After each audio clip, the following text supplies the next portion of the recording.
More broadly, if the justices ratify the lower court ruling, it would make it nearly impossible for a president to use the recess power. Under such a ruling, presidential nominees could be blocked indefinitely when the president's party does not control the Senate.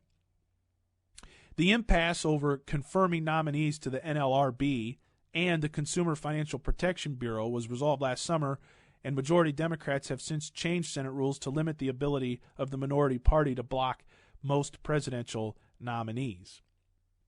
So, the article here, and this is by the Associated Press, and the author of the article is the Associated Press, apparently. It almost makes it sound like here, as we're reading this with each other, that it's the fault of the minority Republicans in the Senate why these nominations didn't get confirmed.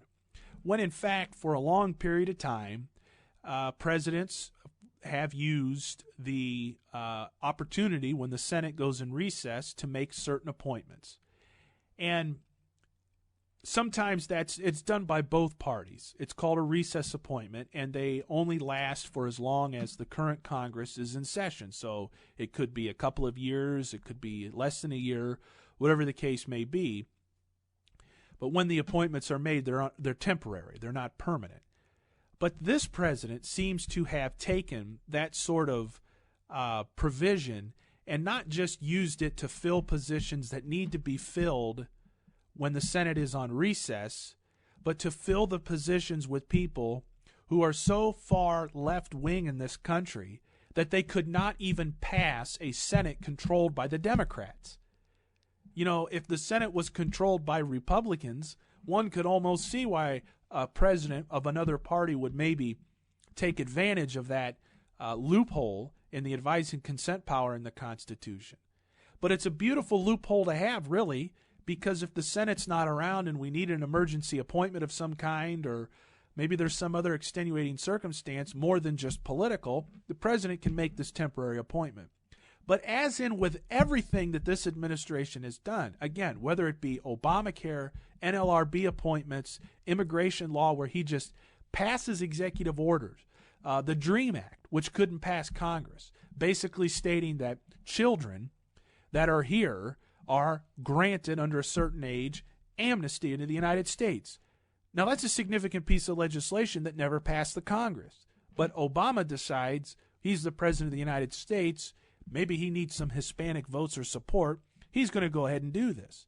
This is such an overreach of presidential authority. It is troubling, to say the least. Troubling, to say the least. So here's where we're at in that particular vein.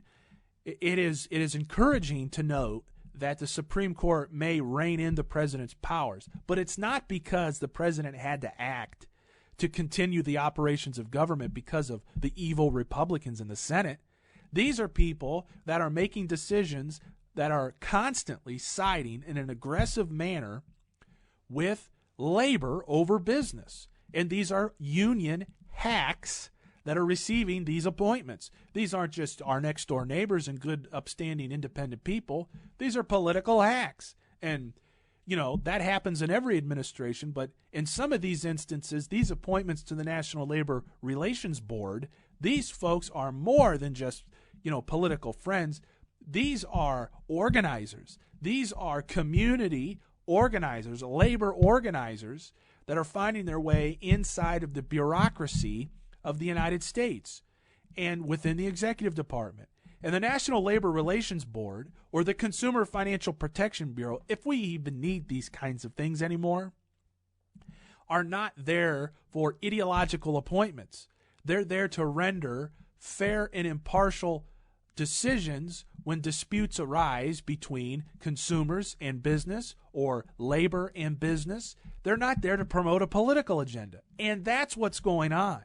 And that's why Republicans objected to the fact that some of these people with clear political agendas were being nominated to these posts. So that's the situation that we're in. And don't allow Democrats to sit there and say, well, every president has done it. You know what? Every president has appointed people that are aligned with him ideologically, but they have been qualified fair appointees that have gone through the process in the Senate, that have been able to garner the support needed to be confirmed. These folks are not, and Obama continues to nominate them. That's executive overreach. So when Horatio Seymour says things and is quoted like, the merit of our Constitution was not that it promotes democracy, but checks it, could be extended, ladies and gentlemen, to mean that's the beauty of our entire system. It's a series of checks from one branch to another. There's not one single monarchy. There's not one board. There's not one tribunal. There is not one chamber of the legislature. There are checks. The House checks the Senate. The president checks the judiciary. The judiciary can check the Congress and the president. It's a circle of checks and balances that we, the people, are in charge of maintaining. And when we relinquish that activist role to keep government in check and within the consent of the governed, we have what we see today through multiple administrations, not just Democrats, though this guy here in office seems to have perfected the art of the Imperial Presidency. But we have a situation, ladies and gentlemen, where both parties can be guilty of overreaches in the name of whatever it is, in the name of compassion for the Democrats or in the name of limited government for Republicans. That's why when I sit and I read and I listen and I learn, I am attracted to the conservative argument because it preaches that balance.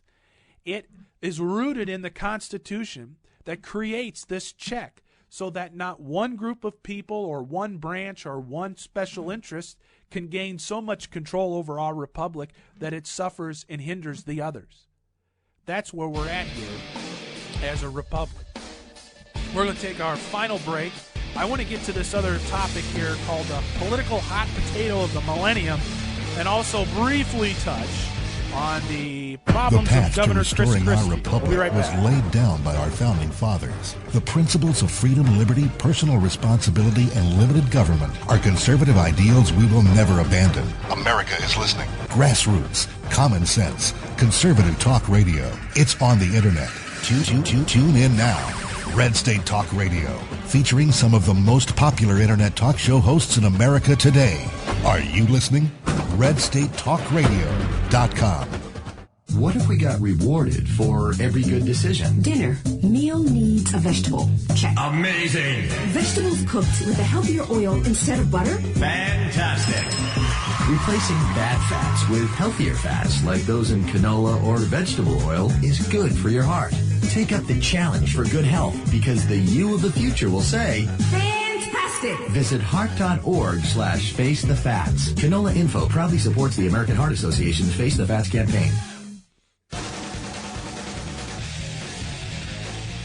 You're listening to the Conservative Underground. I'm Doc White here. 46% of those who enroll in a four-year college, they never finish. 30 million Americans added to the food stamp rolls since 2000. We'll talk about all of these things over the course of our broadcast. Thanks for listening. The Conservative Underground will be I hope I score. Oh, boy. Oh, boy. Oh, let me tell you something. I am so sick of Washington and all its works and all them politicians down there and them congressmen and the congressmen.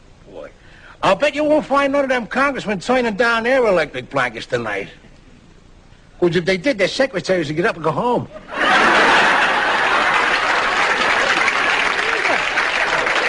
Oh, read this. The Democrats is doing the whole... The Democrats. And you put them in there. That's the face you had on you when you come back in the polls. Well, the Democrats' way of running this country is to go tell us all how we ought to make sacrifices. God, they're great on that stuff. But they're all going to have us over the hill to the poorhouse. We ain't going to be able to drive over there because we ain't got no gas, so we're going to have to walk it. This is an important message from the U.S. Department of Health and Human Services. Power outages and flooding can cause electrical hazards. Never touch a downed power line or anything in contact with one. If a power line falls on your car, remain inside unless the car catches fire or authorities tell you to get out. Do not touch a person who has been electrocuted without making sure the the person is no longer in contact with the electrical source. To learn more, call CDC at 800-CDC-INFO.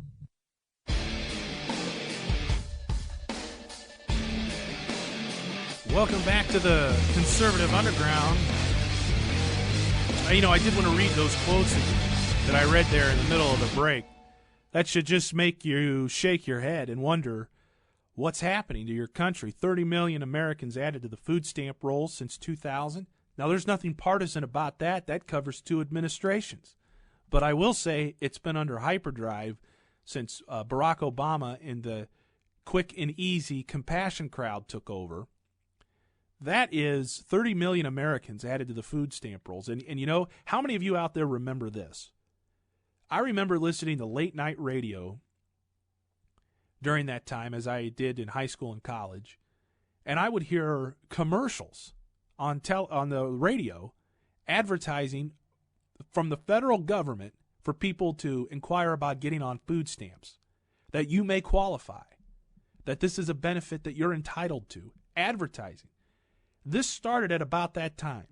And look at the results. Advertising has worked. The marketing has worked.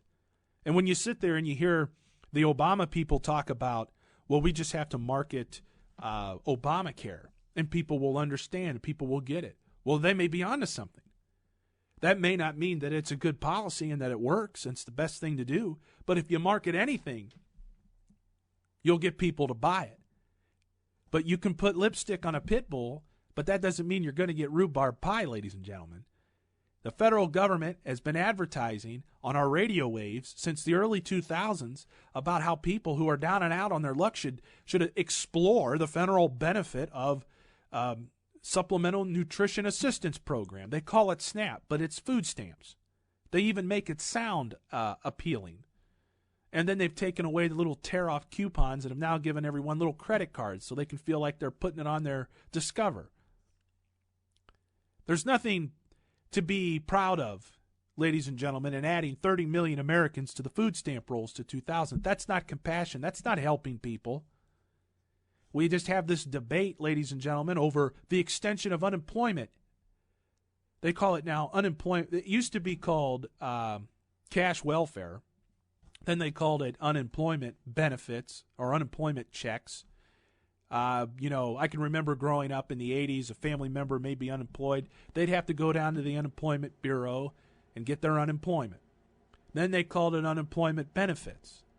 Now they call it unemployment insurance. You see how they play games with you? Social Security was started in much the same way. People had some pride back in those days in this country. They knew that it was an embarrassment or a slight for someone to accept help from the government, but yet they sold it as, hey, this is a benefit. This is an entitlement to you. You're paying for this. And then I call it the government hook, that once the government, the bureaucratic pirates, rope you in,